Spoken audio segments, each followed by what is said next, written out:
ही सगळी माणसं, मला फार याच्यात काही बोलायचं नाही, परंतु ज्या एका चिमुरड्याला घेऊन ही मायमाऊली न्याय मागतेय, किमान या वेळेला तरी तिला न्याय मिळेल का? मी आपल्याशी बोलेलच, पण मी जरा पूजाताईंना विनंती करेल की त्यांनी काही भूमिका मांडावी. नमस्कार, मी सौ पूजा पंकज तडस, वर्धेचे खासदार रामदाजी तडस यांची सून. मागील काळामध्ये कशाप्रकारे लग्न झालं हे तुम्हा सगळ्यांनी बघितलं. कशाप्रकारे स्वतःच्या मुलाला बलात्काराच्या आरोपातून वाचवण्यासाठी फक्त माझ्याशी लग्न करून स्वतःला वाचवण्यासाठी हे सगळं केलं गेलं. मला एका फ्लॅटवर नेऊन टाकलं गेलं. तिथे ज्या पद्धतीने माझ्याशी मला वागणूक दिल्या गेली,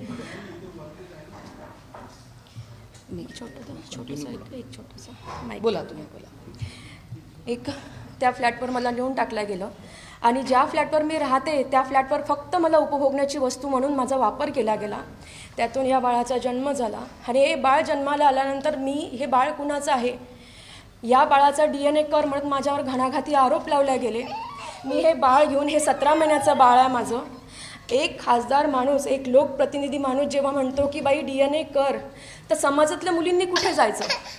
ज्या पद्धतीने माझ्याशी लग्न लावलं गेलं, ज्या पद्धतीने मला वागणूक दिल्या गेली, प्रत्येक वेळी माझ्यावर अपमानास्पद मला वागणूक दिल्या गेली, प्रत्येक वेळी माझ्यावर घणाघाती आरोप लावले गेले.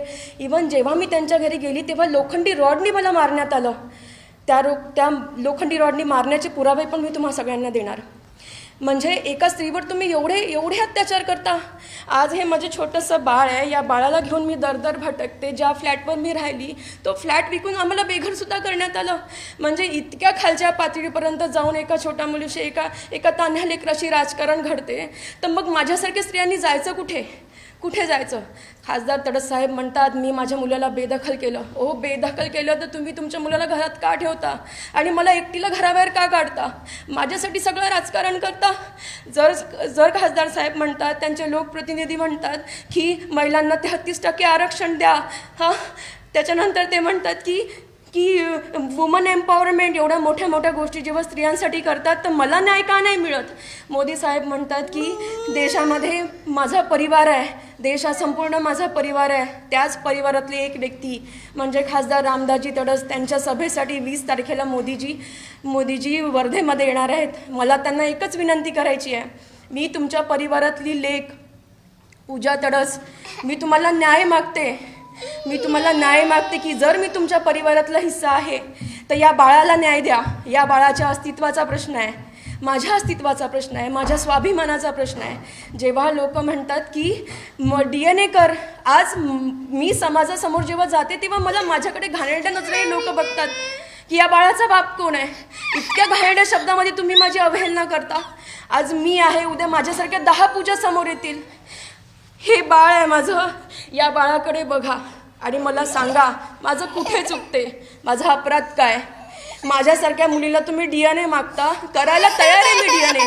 माझा फक्त एकच हे आहे की कोर्टातून करा, सर्व समाजासमोर करा, मी DNA तयार आहे. पण माझी अशी अवहेलना, माझा असा अपमान तर करू नका. ॲटलिस्ट जे काही आहे ते सर्व मी तुमच्यासमोर मांडलं. कशा पद्धतीने लग्न झालं, काय झालं.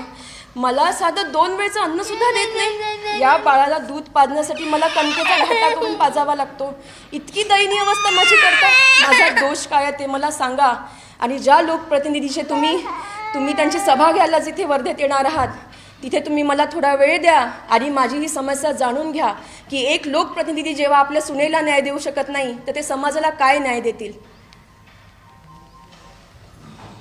या पूजाताई तडस, ज्या खरं तर त्या मला वर्ध्याच्या सभेत भेटल्या असत्या तर मी त्यांना वर्ध्यातच लोकांच्या समोर उभं करू शकले असते, परंतु मी वर्ध्यातून बाहेर पडल्यानंतर मी काल गोंदियाच्या दौऱ्यावर असताना त्यांचा माझा संपर्क झाला आणि त्या मला असं विचारत होत्या की मोदीजींचा परिवार आहे, 20 तारखेला मोदीजी वर्ध्याला येणार आहे, तर त्यांच्या परिवारातल्या त्यांनी ज्यांना तिकीट दिलंय ते माझा परिवार उद्ध्वस्त करत आहे.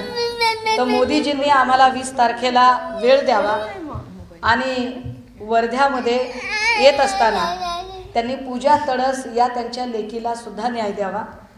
एवढी माझी ताई मदत करा, यासाठी म्हणून ही मायमाऊली काल संपर्कात आलेली होती. मला असं वाटलं की मी आपल्या सगळ्यांच्या समोर या एका महाराष्ट्राच्या लेकीची व्यथा मांडली पाहिजे. खरं तर भाजपमधल्या अशा असंख्य किस्से बाहेर येतील. रिंकी बक्सला आजही न्याय मागते.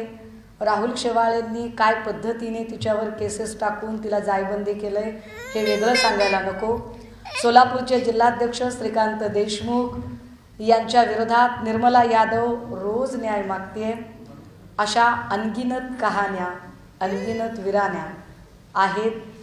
आमची विनंती असेल मोदीजींना की एकीकडे प्रभू श्रीरामाचे आपण वारसदार, अनुयायी वगैरे म्हणवताय, तर प्रभू श्रीरामांचा एकवचनी एकपत्नी बाणा, प्रभू श्रीरामांचे विचार आम्ही स्वीकारलेत असं म्हणणाऱ्या भाजपमधल्या लोकांना त्यांनी शिकवायला हवेत.